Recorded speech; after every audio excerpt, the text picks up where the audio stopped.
Anong balita sa boxing? Ito ang ating pambansang kamao, Manny Pacquiao, hindi pa daw siya tapos. Ang ating alamat ng boxing, Manny Pacquiao, ay payag daw na labanan ng tatlong mga batang boksingero na sina Gervonta Davis, Ryan Garcia at Devin Haney. Pinayag ito kahapon ni MP Promotions President Sean Gibbons mula Tokyo, Japan. Nakasama nitong si Gibbons si Manny Pacquiao ng 7 araw sa Japan.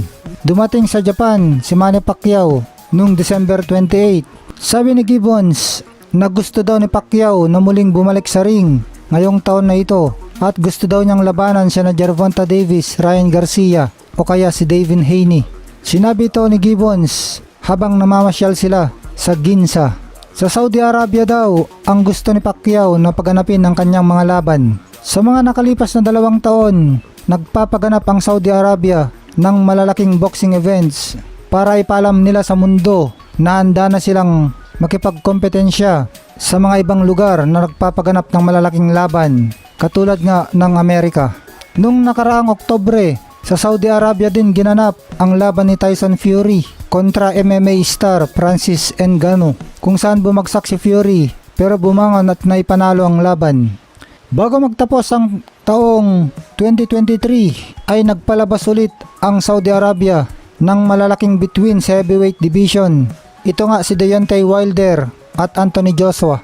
At ngayong ngang taon na ito, magpapaganap ulit ang Saudi Arabia ng bagong event sa February 17 na laban ni Tyson Fury kontra Alexander Usyk na heavyweight unification clash, na ang mananalo sa duelong ito ay magiging unang undisputed champion, na ang huling nakakamit nito ay si Lennox Lewis noong 1999 pa.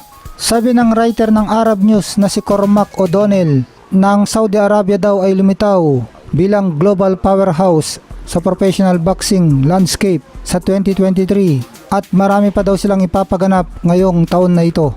Nung nakaraang Oktubre, sinamahan ni Gibbons si Pacquiao sa Saudi Arabia para samahan ang maraming mga bituin na karamihan galing sa boxing at mula mixed martial arts para sa isang fellowship night.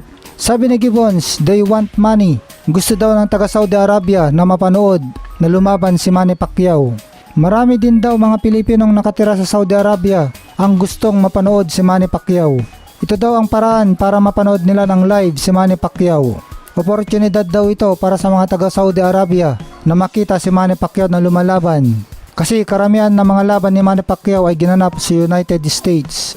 Mukhang magiging busy nga si Manny Pacquiao sa boxing ngayong taon na ito. Dahil ilang araw lang ang nakalipas, inanunsyo ang kanyang 6-round exhibition match kontra Muay Thai legend Buakaw Banchamek. Ang laban nila sa April 20 sa Bangkok, Thailand. Tapos ng New Year's Eve, umakyat naman ng ring si Pacquiao habang nagaganap ang event ng Rising, kung saan sinabi naman na Pacquiao na magkakaroon siya ng malaking laban kontra Floyd Mayweather ngayong taon na ito sa Japan. At meron pang 2024 Paris Olympics around July at August na gusto ni Manny Pacquiao na i-representa ang ating bansa. Pwede daw mag-umpisa ang kampanya ni Manny Pacquiao sa Olympics ngayong Marso na. Mukhang maraming ang ganap kay Manny Pacquiao ngayong taon na ito. Kaya pala, masaya sila ni Sean Gibbons. Sa edad ni Manny Pacquiao na 45 years old at itong balak niyang kalabanin ngayong taon na ito na sina Gervonta Tank Davis, Ryan Garcia at Devin Haney. Ano sa tingin niyo mga Lods? Kaya pa bang talunin ni Manny Pacquiao itong mga sikat, mga batang bata at mahuhusay na sina Gervonta Tank Davis, Ryan Garcia at Devin Haney? At tingin nyo mga Lods, sino kaya ang magandang makalaban ni Manny Pacquiao sa tatlong gusto niyang makalaban na sina Gervonta Davis, Ryan Garcia o Devin Haney? Para sa atin mga Lods, itong si Devin Haney hindi magandang makalaban ni Manny Pacquiao kasi boring ang laban nito, tumatakbo katulad ni Mayweather. Pinakamagandang laban kay Manny Pacquiao ay itong si Gervonta Davis kasi exciting na fighter ito. Hindi tumatakbo at nakikipagsabayan. At sikat na sikat itong si Gervonta Davis. Kaya malaking pera ang kikitain na Manny Pacquiao dito. Maraming manonood. Okay din naman si Ryan Garcia kasi masarap din panoorin itong si Ryan Garcia. Exciting din na fighter. Maganda rin itong makaharap ni Manny Pacquiao. Kayo mga Lods, sino ang tingin nyong magandang makalaban ni Manny Pacquiao? Comment na mga Lods sa pag-usapan natin yan. Samantala, ngayong linggo na ang pagbabalik ng wala pang talo knockout sensation Masarap panoorin na si Vergil Ortiz Jr. na may perpektong record na 19 wins with 19 knockout at wala pang talo. Debut fight niya ito sa kanyang bagong division na super welterweight kontra taga-Accra, Ghana na si Frederick General Okunka Lawson. May record na 30 wins, may 3 talo at may kasamang 22 knockout. Kaparehas na Ortiz ay debut rin ito ni Lawson dito sa bagong division. Ang kanilang laban ay nakatakdang maganap sa The Theater sa Virgin Hotel, Las Vegas ngayong January 6, 2024. January 7 naman dito sa atin. At i-broadcast ito worldwide ng DAZN. Ito naman ang masasabi nila, Vergil Ortiz Jr. at Frederick General Okunka Lawson sa kanilang press conference. Ibinigay daw na Ortiz ang kanyang puso sa sports ng boxing. Kung may duda daw kayo sa pagkuha ng ticket, alisin na daw ang inyong mga duda. Dahil ngayon daw, ang kanilang laban ay siguradong magaganap na. Maalalang ilang beses nang naitakdang laban itong sa Ortiz pero laging nakakansela dahil sa kanyang pagkakasakit. Handa na daw si Ortiz at sa totoo lang daw, ito daw ang pinakamahusay na naramdaman niya na kondisyon niya. Sabi naman ni Frederick Lawson, napakaganda daw ng kanyang training camp, handang-handa na daw siya.